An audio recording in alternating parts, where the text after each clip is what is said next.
Welcome to day 2 of this road trip to Bathurst to take part in the Triumph Sports Owners Association's 100 Years of Triumphs. Today we're heading down to the main centre of Bathurst to put the cars on display. There'll be well over 100 Triumphs in a closed off street of Bathurst. Should put on a good display of old Triumphs. For a full report on this event, go to www.yellowduckmotorsport.com, click on links, you'll get a drop down menu, and then click on event reports and then events for 2023. It was a great day, very hot, otherwise a pretty good day, lots of Triumphs to look at. I also interviewed Paul about his Targa Tasmania Triumph 2500. This is an interesting car and was an interesting interview. Again, if you go to Yellow Duck Motorsport and click on interviews, you can watch that interview. Had a bit of a problem with wind noise, but otherwise it was alright. That's about it from day 2.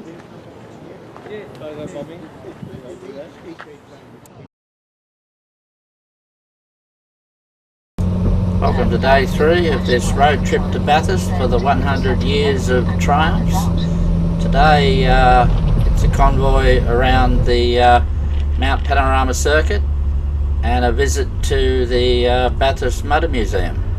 All should be very interesting.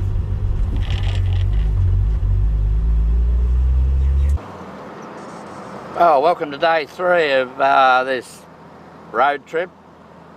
A bit of a Triumph event. I'm in Bathurst. I'm just on my way to near the circuit where all the Triumphs are getting together to get ready for their convoy around the Mount Panorama racetrack with a police escort, as I understand. Of course, Mount Panorama is a public road. It's not really a racetrack. It is a racetrack, obviously, but it's a public road 90% of the time, and I think it gets used twice a year for motor racing and several other times a year for hill climb type events. And anyway, it'll be nice to go and drive around it. I have done it before, years ago. It's a 60k speed limit, and of course come on, old girl. And we will be following a motorbike policeman, so we'll be doing 60k's, and you can't take the racing lines and all that sort of stuff, but it's nevertheless an interesting thing to do. Having watched, I must admit I don't watch it anymore. The V8 supercars have nil interest in for me. But I did watch it through the 70s and 80s. And when you actually get there and drive on it, it's quite a different thing. It's steeper than you would have thought from watching it on TV. And like pit straight's not flat. It's an uphill, slight uphill. It's narrower than it looks on television. It's something, if you're in this part of the world, it is certainly worth a drop in and a 60km/h tour around it. But so that's where I'm heading at the moment, and I've got a couple of cameras to put out to try and get some video of the Triumphs in convoy. And I've got a few cameras to give some people to sort of try and get some just atmosphere type video from inside their cars. I will more than likely be tail end Charlie in this endeavour, because I'll have to start the cameras, and when the convoy goes past, sort of I suppose I can pick the cameras up at that point and then catch them up, or just follow them around and pick the cameras up when I get back. Anyway, I'll catch up with you then. Well, I don't know if the camera's going to see it, but there's the big sign that says Mount Panorama. Oh my goodness. Well, I'm just at the staging area here for waiting for all the Triumphs to arrive to organise themselves into the marked groups for the convoy around Mount Panorama. Here they go, starting off with 2,500 Triumphs. They weren't first away, but there you go. Well, here I am about to head out around Mount Panorama. The Triumphs sort of have gone out in convoy and are well ahead of me now by the time I sort of got organised. Nevertheless, we'll see how we go here. Now we're just about to turn onto Pitt Straight. This is a public road, of course, so it's open to traffic, and it's a 60k zone.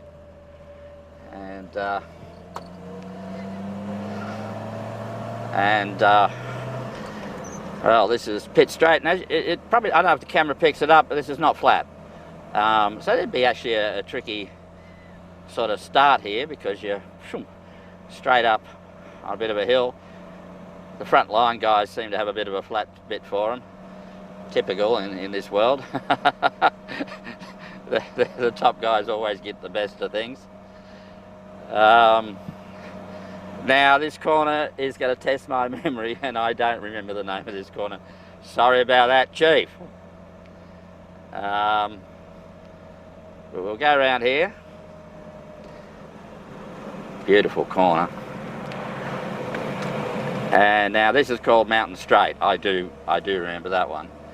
Now I got to hoon up here a little bit just to get my car on camera, but then I'll be going back to pick up the cameras, so we'll just go up here a little way till I'm out of camera, and we'll do a U-ey, go back and get those cameras.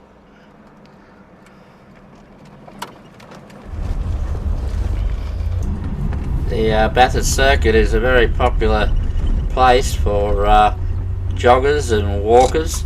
My cameras were somewhat vulnerable sitting on the side of the road for 3/4 of an hour or so, which was a bit nerve-wracking. Watching the footage later, there was plenty of people walking past them, but they were still there when I picked them up. Well, here we are, heading up Mountain Straight. On TV this looks relatively flat. It's not a steep hill by no stretch, but it's also not flat. Now I think it's called the Bathurst Light Car Club, or they run events here. It's called a hill climb, and it's something I could actually do, and I might do it one day. I'm not sure where the start is, somewhere here-ish, and you then hoon on up, and I fancy it myself. Anyway, we're heading up Mountain Straight, and it's we're doing 59 k's an hour. We're safe. Up over this little sort of rise and then down again. There's been some, on the opening laps of the Bathurst race, some really great racing just about here. This corner I think is wonderful. In an old Triumph, in a hill climb event, my goodness, I don't think we'd be even hardly slowing down for here. My goodness, it's tempted to take the racing line and forget that I'm on a public road. Oh my goodness. Anyway, as you can hear by changing back a gear and what have you, this is quite a steep little pinch. Poor old Triumph's suffering a little bit from the altitude, so we're working a bit. Of course, we've got to stay under 60k now, which makes it harder. Anyway, we're coming up to the cutting. Now normally you'd be out on the other side of the road there to take this corner, and I would love to do this corner at motorsport speed. You come around this part of it and then again it tightens right up into this is the cutting here, and I can remember some qualifying laps here in the old two-door Falcon days, with taking the racing line and sort of rubbing the door handles just about on that wall as they come up through here. And this is quite a steep pinch. It doesn't look it on television. You don't get the perspective of the steep pinch we have here. Again, it's so tempting to go over to the wrong side of the road. And up here is where the hill climb actually ends, somewhere up here. But we'll continue on. I've got someone in my boot, but that's bad luck for them. Again, there's been some wonderful pictures of cars coming through this section of the circuit. I think what was his name, Bartlett, put the Camaro on the roof back there a little bit, as we now head through here. And the crowd, what's bloody Dolly just sitting on the side of the road. And yeah, now here I'm pretty sure we're heading to a corner called Skyline. Nothing to do with the car. I think it was named well before. And there's a famous story of way back in the 60s and Alan Moffat being brought here. Now whether it's true or not, I can't say. But Alan Moffat being brought here by the Ford officials. Have a look at that, and where's the road go? Oh, anyway, they stopped up there to admire the view. And Alan Moffat starts getting a bit toey and sort of says, when are we going to the circuit? Well, you're on it, mate, as one of the Ford officials said. And of course back then there was none of this arm coing and none of this. Oh my goodness, would I love to come down here hard in the dolly. I could get a dolly, I could get the wheel up the air through there. Of course there's much of the coverage of Bathurst. You see Ultranas with their wheels in the air there, so oh my goodness. Well, of course, even though this is lined with concrete, it doesn't, I would still give it a go. Now, don't get me wrong here, I'm not 100% sure. One of these corners is called Forest Elbow. Now we're going to come round here and onto Conrod Straight. And famously, Dick Johnson went off somewhere here and off into the bush obviously before the arm cup. I forget what I was talking about, but anyway, we're now heading on to Conrod Straight here, trying to keep it at 60k an hour. If we get out of bloody third gear. And heading on down here. And you see old pictures of Bathurst in the old days with trees and barbed wire fences, none of this arm coing. Totally different time. And getting back to Forest Elbow. Now, I'm a motor racing fan. I've been watching Bathurst all my life up until the stupid V8s come along. And Forest Elbow, I just had, well, it must have been a forest there, and the corner is sort of like an elbow, But that's not the case. I read something somewhere, and it's actually somebody called Forrest fell off his motorbike and broke his elbow. I love that. Now, of course, in the old days of Bathurst, the road would go straight ahead here, but we now have what they call the chase.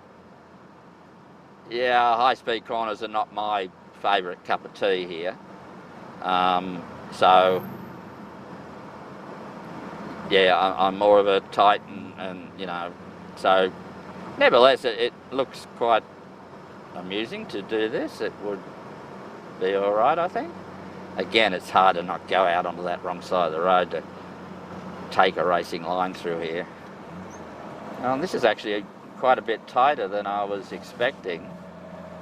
And what do we have, a Triumph on the side of the road? Wow, what's that doing? Don't tell me it broke down. Triumphs don't do that.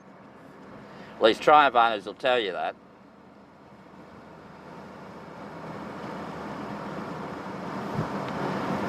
Under the bridge. And there we go. That is a lap of Mount Panorama Motor Racing Circuit. in an old Triumph doing 60k an hour. Oh my goodness. Yeah, even the old days here, I don't know if they have the field this big, but they used to start cars around here, around the corner from the start line grid. And I think we're now heading into the museum, but I don't know, maybe everyone's done a second lap. Well, here we are at the National Motor Racing Museum, which is just the end of Conrod Straight here at Bathurst. Oh my goodness, look at that. That has to be one of the prettiest cars that's ever raced at Bathurst. This is a John Goss Falcon that won Bathurst in, my goodness, I don't remember, 76 maybe? I could be wrong there, don't criticise, I don't remember, but it was in that 70s era, maybe 75. Beautiful, beautiful car. And here's another John Goss Falcon, maybe a year after or thereabouts. Another beautiful, beautiful colour and colour scheme. It's got it right. As a lot of the cars back then did. And here we have a Formula 5000 Matic. Again, John Goss car. I could be wrong, but my memory tells me that John Goss won the Australian Grand Prix in that car. I think he's the only person to win both Bathurst and the Australian Grand Prix. Again, my memory could be playing tricks. There's the Jag. Here's Peter Brock's Holden Commodore that ran around the Round Australian Rally, Repco Round Australia. Commodore's finished 1, 2, 3. Here's another 1, 2, this time for Ford at Bathurst, the two-door Falcon. Holden Tirana there, XU1. And here's a Tirana with a bit of a Triumph lean to it. The Triumph Dolomite ran up the back of that Tirana at Bathurst on the start grid. Here we have Benson Hedges Ford Sierra, and the Commodore of Peter Brock in Group C era. Right next to that is the sort of production era, I forget what they call it, for the off-the-shelf sort of cars. Old Monaro with the great Des West name on the side there. Well, that's just about it for this Triumph sort of 100-year celebration. We've had the car show, we've had the convoy around Bathurst, Mount Panorama Racetrack, and we've been to the Motor Racing Museum to have a look at all the cars. All good, but that's not end of the trip. I'm currently on my way out to a place called O'Connell to catch up with an old work colleague. And then tomorrow it's the trip home, but first thing tomorrow I need to come out to this part of the world again to interview the owner of a Datsun 180B rally car. London to Sydney sort of around Australia car, so it should be interesting. So there's still a bit to do. The heat is unbelievable. The old Triumph is sort of standing up to it all right as far as engine temperature goes, but the overwhelming heat, of course, yeah, you get a bit of, I think, fuel vaporization, not really, but enough to make the car uncomfortable, or, you know, not run as well as it should. And of course, I don't operate anywhere near as well as I should, given the temperatures. Alrighty, well, I'll catch up with you a bit later. I interviewed Ray, an old work friend from years back, about his Ford T-model. Now, I knew nothing about Ford's T-models way back in the early 1900s, so it was quite a illuminating interview. Turned out to be quite a long interview. Again, if you go to www.yellowduckmotorsport.com and click on interviews, you might find it. It's not up there yet, but it will be eventually.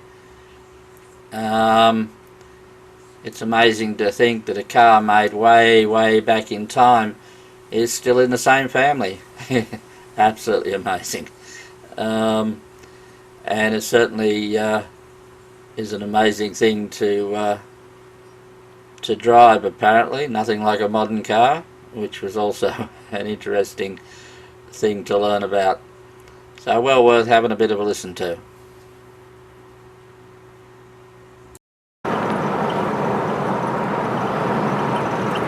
Well, here we are.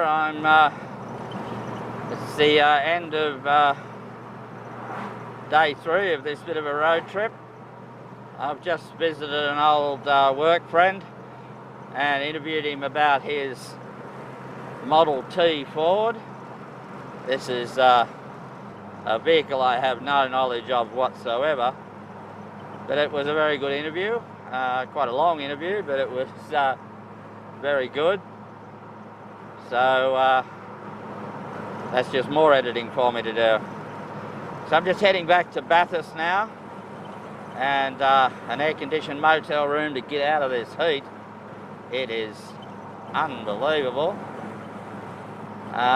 This Triumph is not air-conditioned, but and the breeze isn't exactly cool, so it's an amazing old car though. It's, from terms of the car's temperatures, it's running quite good. In fact, it's running pretty well normal temperature, even though it's pretty hot out there. Electric fans aren't running. Anyway, I'll get back to Bathurst and a bit of air conditioning, I think, and catch up with you tomorrow.